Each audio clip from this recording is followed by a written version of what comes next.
Welcome to Partner News. I'm Kenneth Garner. And I'm Brayden Ezell. The state's report card on schools is out. It shows overall less than 37% of students in all grades overall met or exceeded standards in English language arts. Less than 31% in all grades overall met or exceeded math standards. Portland City Council just signed a 3-year deal with the White House Utility District to supply extra water for the city's expanding needs.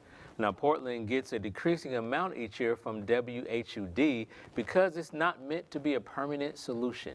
Homeless in the state's capital city are getting a chance to clean up with a special program. Tricia tells us more about Shower Up. On Monday nights, the War Memorial in downtown Nashville transforms into an area for the local homeless and displaced to be served by local charities. One of these charities is Shower Up, who brings portable showers for anyone who is in need. For Nashville, this has become one of those things that, when people find out that they can get showers, especially, again, the unhoused community, those who are experiencing homelessness, when they find out they can get a shower, that can change the trajectory of their lives sometimes. More than just being clean, it's actually psychology too. It makes you feel a lot better. You don't want to actually go interview for a job or go shopping or something like that and be dirty. Individuals that we talk to, oftentimes they will come out and they will say, I feel human again. And for us, that means everything, because we're trying to build and ignite dignity and hope in people's lives. We're trying to help them to remember who they are and remember that, they matter, that they're seen and they're valued. And so we really hope that that's communicated. And for the individuals, that's what really matters. We're very deliberate about making sure that we say we don't clean up after anybody. If I clean up after somebody, that's undignified for them and for me. If I prepare the space for this next person that goes in, that's an act of love. That says you mean something, you're valuable, you're worth it.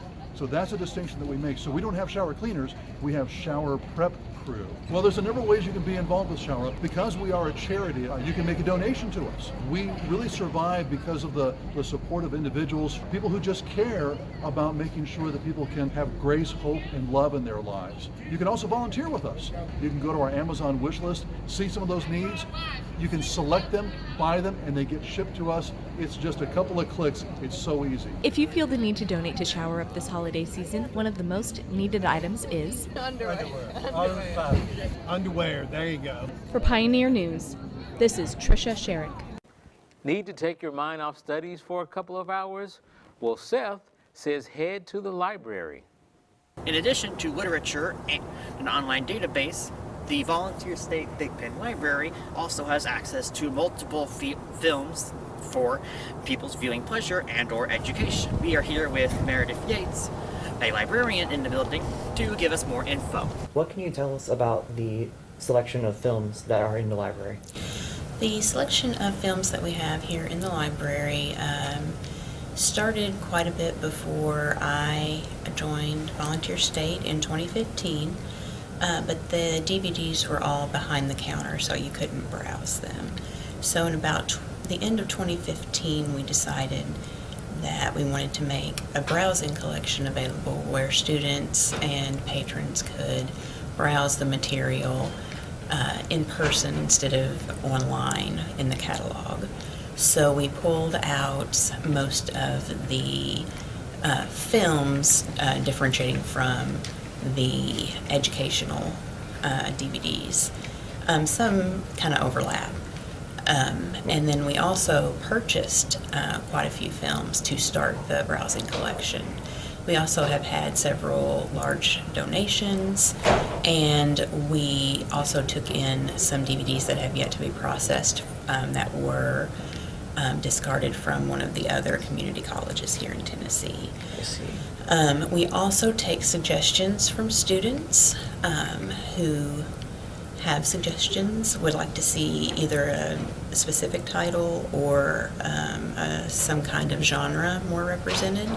And then also in our film collection, we have the films that are viewed in the film class. And usually those, when they're a current film, are kept behind the desk as a reserve item. And then once they are no longer on reserve, they go into the browsing collection. Like when they don't need to be used for the class. Right, when they're not. And then if it is used for a class again, we'll just pull it from the browsing collection, put it back on reserve, so it can go back and forth. What would you say is the overall purpose for these films? What do you think this benefits students with? I think it's twofold, really. First is just to provide some kind of leisure activity for students. You know, some students like to read and do that in their pastime, and others like to watch films or do something that way, something in the media type. Yeah, different way of viewing media. Right. Makes perfect sense. Maybe the next great film you see will be one created on campus. Jade checks in with a Fall State filmmaker. Joshua, tell us a little bit about this film. Yeah, so the one is like a blind dating scenario gone wrong. So, you know, it starts like kind of a rom-com idea, really sweet, and the main character is trying to find their love, their match, and then there's a little bit of a twist. Ooh, interesting. So what was the inspiration behind this story?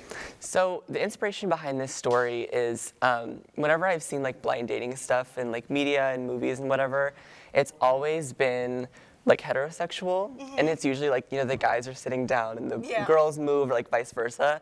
And so with this story, I wanted to write it so that like we didn't really talk about it and just everyone kind of matched with everyone, and it wasn't really spoken about. Yes. And so I also, when I wrote this script, because I'm non-binary, so I use they, them pronouns, and when I wrote the script, I wrote it with they, them pronouns entirely so that like anyone could audition for any role. Yeah. And so that was just really important to me in the writing process. That is a very good idea, and it probably made the selection process a little bit easier too, because you weren't looking for a specific gender or a specific like look for anything. It was just whoever you thought was going to be good in that role was going to fit. I like that. So what do you think has been the most challenging part of the production thus far? I would say the most challenging part was probably the time crunch on set, because we filmed it all in one day, and we just had the one filming day, and it was pretty much in one location. So we got there early in the morning, and everyone was there, and it went really smoothly, but there were a few hiccups, and so I think just we got it all. It all got there, but it was a journey, to say the least. That's awesome. So when could students here at Vol State expect to see the final product of the film? Yeah, I would say in the coming weeks for sure. I'll be posting it probably on my YouTube channel. I'll be doing a director's cut, and then there's also going to be a cut for my class that will be available as well. We have a full schedule lined up with basketball and football this holiday season with some gifts and some coal. Here's a look at sports.